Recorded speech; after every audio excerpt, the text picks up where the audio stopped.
We cannot take our reactions back, and we cannot pause a reaction we never noticed started. That is the advice most people miss. By the time we realize we should have paused, the jaw is already tight, the tone has already shifted, the email is already half written that we probably shouldn't be writing, and part of us wondered what just happened. That is autopilot, our subconscious program, the matrix of our mind. That is our life on repeat. Today I want to talk about the moment before the moment.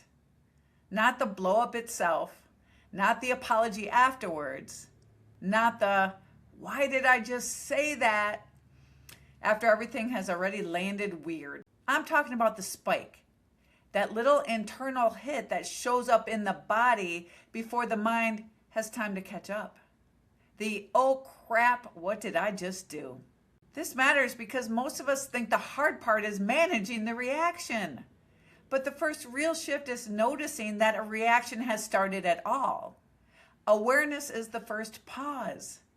That is the heart of this conversation. We cannot proceed with intention around something we cannot see. The real issue is not the hard moment itself. It is the autopilot, the subconscious program, the matrix of our mind, and the gap between the spike firing and us noticing it fired. See, autopilot moves fast and it is sneaky. We are so used to the matrix of our mind that we don't realize how it automatically controls our life. It shows up as a short tone in a meeting, a reply that comes out sharper than intended, a slammed cabinet, a text message reread 12 times, a face that says fine while the whole body is absolutely not fine. And most of the time, we do not catch it at the start. We catch it afterwards, after the words, after the shutdown, after the room gets quiet, after the kids look at us sideways, after the email is sent and the stomach drops. That is why awareness matters, because the body can be 3 moves ahead of the mind. Jaw tight, shoulders up, breath short, voice clipped. The nervous system is already trying to protect, defend, fix, or get us out of the matrix. And then finally, the thought shows up. Maybe I should have paused. Late to the party, sweetheart. This is where we have to get honest. We are not always choosing our reactions. Sometimes we are just watching the old wiring, the old subconscious program, grab the wheel and drive our life. But that is not the life we are here to build. It's time to name it, to tame it. Naming is not overthinking it. And I don't mean journaling for an hour. This is not about making life more complicated, actually simplifying it. It is about awareness of the truth faster. Naming the feeling or emotion to tame it is the moment we stop pretending we are fine when the body is clearly running hot. It might sound like noticing, this is frustration, this is fear, this is pressure, this is embarrassment. This is my body getting ready to react. That is not venting. That is not positive thinking. That is not dressing up the moment in little wellness language. It is putting a handle on what is happening so we can manage it. Because unnamed pressure, unnamed emotions and feelings love to drive our life. And a lot of times, it drives too fast and out of control. There is science behind this. And I love when science catches up to what real life has been screaming at us. Researchers have studied what happens when people put words to what they are feeling. In the topic document, the UCLA Putting Feelings into Words study is summarized this way. When people looked at emotional faces and simply felt the reaction, the brain's alarm center lit up. When they named the emotion, the alarm quieted down and the thinking, regulating part of the brain became more active. Same trigger, different brain response once the feeling had a name. Plain English? Naming the moment can help turn the volume down, not off, down. And that distinction matters because we're not promising feelings are going to disappear. No, we're human. We need to have feelings. We're not turning one word into this magic trick. That is not how I work. But when the body is fired up, naming what is happening can create enough space for a different response to become available. One of the studies even looked at people afraid of spiders. The people who labeled their fear out loud showed more calming in the body than people who tried to distract themselves or think positive. Again, this is not about pretending. It is about telling the truth in the moment. What are you feeling? What emotions are coming up? And we're not talking ourselves out of the feelings. We are telling the truth about it. And the truth turns the volume down. This matters at home. It matters in leadership. It matters in the car. It matters in the kitchen. It matters when we look in the mirror. It matters in the meeting where everyone is acting professional, but half the room is clenched. For a leader, this is critical. The person who can notice, I'm reacting, not deciding, is already ahead of the one who cannot see the spike until the damage is done. This is a performance skill because a nervous system running on autopilot does not make the cleanest decisions.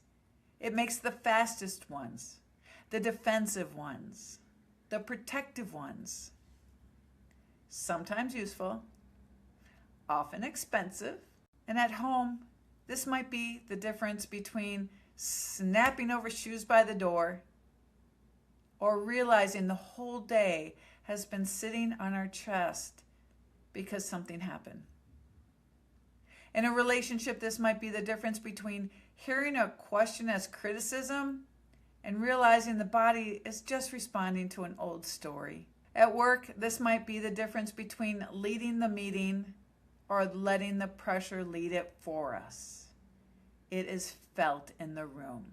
Naming the moment does not fix everything, but it can interrupt the automatic slide into the same old pattern.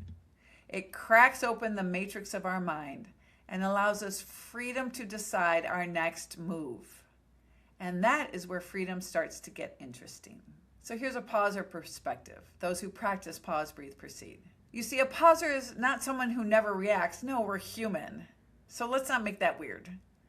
A pauser is someone who starts noticing sooner. That is the work. The spike shows up, and instead of letting it run the whole show, we learn to catch it. We learn to see it. We learn to name what is actually happening before the old response writes the next sentence for us, the next reaction that we might regret. This is where pause, breathe, proceed lives. Not in perfect conditions, not in some quiet little bubble where nobody annoys anybody. That doesn't happen. In real life, the email, the kid, the meeting, the car ride home, the conversation that hits a nerve before we even know which nerve got hit. And the freedom box fits here because it becomes a catch point, a real life clue. Whoopsie.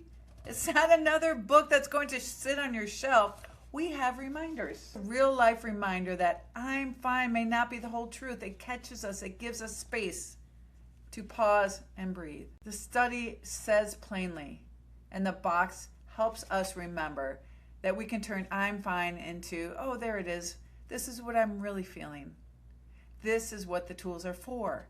They bring us back to the moment before the moment runs us, so we can live a life of peace, joy, love, hope. We can name what is running in our hearts, and we no longer have to let it completely run us. We can make choices and choose our life our way. So here's what I want to leave with. We cannot pause what we cannot see. So this week, the work is not to become perfectly calm. The work is to catch the spike sooner. Name the emotion or feeling that is running your day. Give the moment a handle. Because a pause can change everything.